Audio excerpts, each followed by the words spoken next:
আসলাম তোমাদের সঙ্গে অনেক গল্প করতে, অনেক কাজবাজ শেয়ার করতে। আমার তো বেশ ভালো লাগে তোমাদের সঙ্গে গল্প করতে, কাজবাজ শেয়ার করতে। আমার তো বেশ ভালো লাগে। তোমাদের কেমন লাগে বলো তো? অবশ্যই কিন্তু আমাকে জানিও। আর হ্যাঁ, মানুষ চিনতে গেলে কিন্তু বাইরে থেকে চিনলে হয় না, একটু ভিতরেও যেতে হয়। তো প্রথমেই তোমাদেরকে আমি আমার পরিচয়টা জানিয়ে দিই, তারপরে অনেক গল্প করব তোমাদের সাথে। তো চলো, তোমাদের প্রথমেই বলি, সুপ্রভাত বন্ধুরা, কেমন আছো সবাই? আশা করছি সবাই খুব ভালো আছো, আর আমরাও ভালো আছি। আজকের আমার আরও একটি নতুন ব্লগে তোমাদের সবাইকে অনেক অনেক স্বাগত জানিয়ে শুরু করছি আজকের সকালটা। একদমই কিন্তু সকাল সকাল কিন্তু বাড়ির কাজকর্ম নিয়ে চলে এসেছি। আর ওই যে প্রথমেই তোমরা দেখছো আমি জলের বোতলগুলো সুন্দর করে ভরে নিচ্ছি। হ্যাঁ, ঠান্ডা পুজোর জলে রয়েছিল, তো ভাবলাম সকালবেলা ঠান্ডা জলগুলো বোতলে ভরে নিই, একটু ঠান্ডাটা কমে গেলে খাওয়া যাবে। আর কি বলো তো, যেমন ফ্রিজের জল সঙ্গে সঙ্গে খাওয়া যায় না, তেমন পুজোর জলও বেশি ঠান্ডা হয়ে যায় গো। বেশি ঠান্ডা হয়ে গেলে আবার গলা টলাগুলো বসে যায়। আমার তো বিশেষ করে গলা বসে যায় গো। জ্বালার জল কিন্তু আমি খেতে পারি না হুট করে। আগে প্রথমে কিছুক্ষণ রেখে দিই, তারপরেই খাই। তো যাই হোক, এখানে দেখো আমি সকালবেলা কিন্তু কাচাকুচি করতে এসেছি। হ্যাঁ, আজকের একটু কাজের চাপটা বেশি রয়েছে বলতেই পারো। ওই জন্য সকাল সকাল বাড়ির কাজকর্ম সেরে আর কাচাকুচি সেরে নিলাম। কেন বলো তো? তোমাদেরকে অবশ্যই বলবো আজকের কি এমন কাজের চাপ রয়েছে, সেটা অবশ্যই তোমাদেরকে দেখাবো আর শেয়ার করব। তার আগে বলি, আমরা তো কুমোর, মানে আমরা মাটির কাজ করি। আর আজকের থেকে কিন্তু আমাদের মাটির কাজ বন্ধ থাকবে। কেন আমি জানি না, অতটা জানা হয়ে ওঠেনি গো। কারণ শ্বশুরমশাই আমাদেরকে এই নিয়মটা বলে দিয়েছে। আর যেখান থেকে বিয়ে হয়ে এ বাড়িতে এসেছি না, সেখান থেকে শ্বশুরমশাই কিন্তু এই নিয়মটাই করে। তো শ্বশুরমশাইকে দেখে দেখে কিন্তু আমরাও শিখে গেছি, এই নিয়মটা আমরাও পালন করি। এখন শ্বশুরমশাইয়ের একটু বয়স হয়ে গেছে, উনি কিন্তু আর কাজবাজ করতে পারে না। সেই নিয়ম অনুযায়ী কিন্তু আমরাই যেহেতু কাজটা করি, আর আমার ভাসুর সব করে, তারাও কিন্তু এই নিয়মটা পালন করে।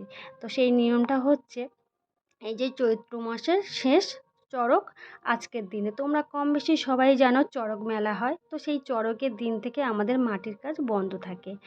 আর পুরো সারা বছর কিন্তু বন্ধ থাকে না তা বলে, একটা মাস বন্ধ রাখতে হয়। পুরো বৈশাখ মাসটা কিন্তু কাজটা বন্ধ রাখতে হয়। আর পয়লা জ্যৈষ্ঠ থেকে আবারও নতুন করে কাজ শুরু হয়। তো যাই হোক, এখানে কিন্তু তোমাদের সঙ্গে অনেক গল্প করতে করতে কিন্তু অনেকটা কাজ করে ফেলেছি। আমার তো বেশ ভালো লাগছে, তোমাদের সঙ্গে গল্পও করছি আর টুকটুক করে কিন্তু কাজগুলোও করছি। তো তোমাদের কেমন লাগে অবশ্যই কিন্তু তোমরা আমাকে কমেন্ট করে জানাও, না হলে আমি বুঝবো কী করে বলো যে তোমাদের আমার ভিডিওগুলো ভালো লাগে। তো যাই হোক, এখানে তারপরে দেখো টিফিনের জন্য আমি এখানে নিয়ে নিচ্ছি বাতাসার জল ভিজিয়ে। হ্যাঁ, তার আগের দিনে ওই যে নীলষষ্ঠীর পুজো করেছিলাম, যে বাতাসাগুলো ছিল সেই বাতাসাগুলো দিয়ে একটু মুড়ি ভিজিয়ে খাবো বলে এখানে আমি বাতাসা ভিজিয়ে নিয়েছি।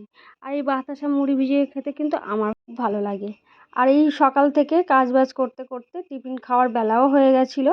তো আমি যখন টিফিন খাচ্ছিলাম তখন প্রায় 11:30 বেজে গেছিলো। সকালের টিফিনটা 11টার সময় খাচ্ছিলাম, মানে ভাবতে পারছো সকাল থেকে কেমন কাজের চাপের মধ্যে ছিলাম। তো যাই হোক, তারপর দুপুরে রান্না করার সময় হয়ে গেছিলো। দুপুরে রান্নাতে আমি করেছিলাম শাক ভাজা আর বাটা মাছ দিয়ে ওই যে হালকা পাতলা করে একটা ঝোল করেছিলাম। তারপরেই চলে গেলাম কাজের ঘরে। আর কাজের ঘরে ওই যে তোমাদের একটু আগে বলেছিলাম যে আমাদের নিয়ম অনুযায়ী আজকের চড়কের দিনে চাকির উপরে ঠাকুর তুলতে হয়। হ্যাঁ, মাটির একটা শিব ঠাকুর বানাতে হয়। এই শিব ঠাকুরটা সারা বৈশাখ মাস কাজ বন্ধ রেখে এই শিব ঠাকুরের মাথায় জল দিতে হবে। আর তারপরে পয়লা জ্যৈষ্ঠ ঠাকুর মশাইকে বাড়িতে নিয়ে এসে এই চাকের উপরে পুজো করে তারপর নতুন করে কাজ শুরু করতে হয়।